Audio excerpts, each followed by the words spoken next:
अजय कुमार जी, बिहार से। राधे राधे पिताजी। महाराज जी, सांसारिक बंधनों में रहते हुए भी मोक्ष की प्राप्ति कैसे की जाए? मन सांसारिक मोह से धीरे धीरे विरक्त तो हो रहा है महाराज जी। ये तो बहुत बढ़िया बात है, पर अपने कर्तव्य का पालन करना चाहिए। बंधन युक्त होकर कर्तव्य का पालन करना और बंधन मुक्त होकर कर्तव्य का पालन करना, इसमें अंतर है। बंधन युक्त होंगे तो हमें अपने दो चार लोग जो परिवार के हैं वही प्यारे लगेंगे, और जब हम बंधन मुक्त होके करेंगे तो पूरा देश, पूरे विश्व में हमारा प्यार फैलेगा। तो हम अपने प्यार को केवल दीवालों की ओट में न रखें, उसको फैलाएं। मोक्ष प्राप्त करने का मतलब है कि सब हमारी आत्मा है, सब हम। जैसे आप अपने पुत्र से प्यार करते हैं, ऐसे हर पुत्र से प्यार करें। आप अपने भाई से प्यार करते हैं, हर भाई से प्यार करें। सबको हम सुख दें, लेकिन धर्म युक्त, और भगवान का नाम जप करें। तो गृहस्थ में रहते हुए भी भगवत प्राप्ति है। और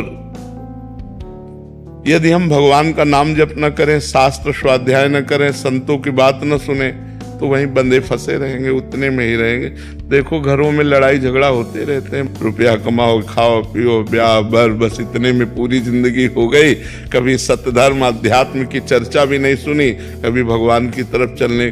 तो ये समझना है कि हमको ईमानदारी से भजन करना है, और जैसे हम अपने परिवार से प्यार करते हैं ऐसे हम समाज से प्यार करें, क्योंकि सब में भगवान विराजमान है।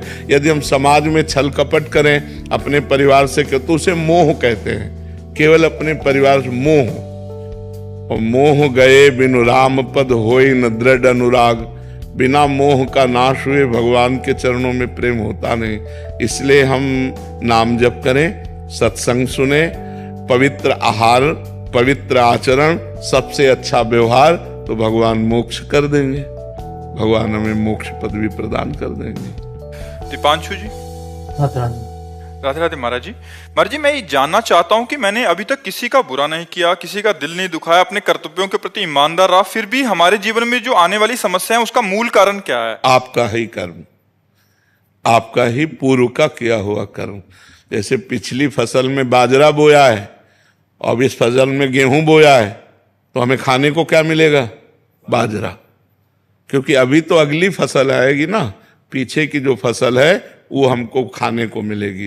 तो जो हमने पूर्व में पाप कर्म किए, इस जन्म में हम सही चल रहे हैं, ईमानदारी से चल रहे हैं, पर हमें दुख आएंगे, क्योंकि वो पिछला पाप हमको भोगना पड़ेगा।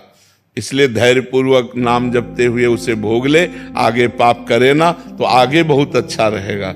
जैसे देखो, इस जन्म में हम बाबा जी हैं, पर पूर्व जन्म में कोई पाप रहा तो गर्भ से ही ये रोग रहा, संक्रामक रोग है। अब उसको क्या किया जा सकता? पूर्व में पाप हुए तो ऐसा संयोग बन गया। तो ऐसे ही आप लोग चाहे जितना सत्कर्म करें तो इसका फल आगे मिलेगा, लेकिन पीछे जो हमसे कुकर्म हो गए उनका हमें भोगना पड़ेगा। इसलिए धैर्यपूर्वक भोग लेना चाहिए, अपना ही किया कर्म है।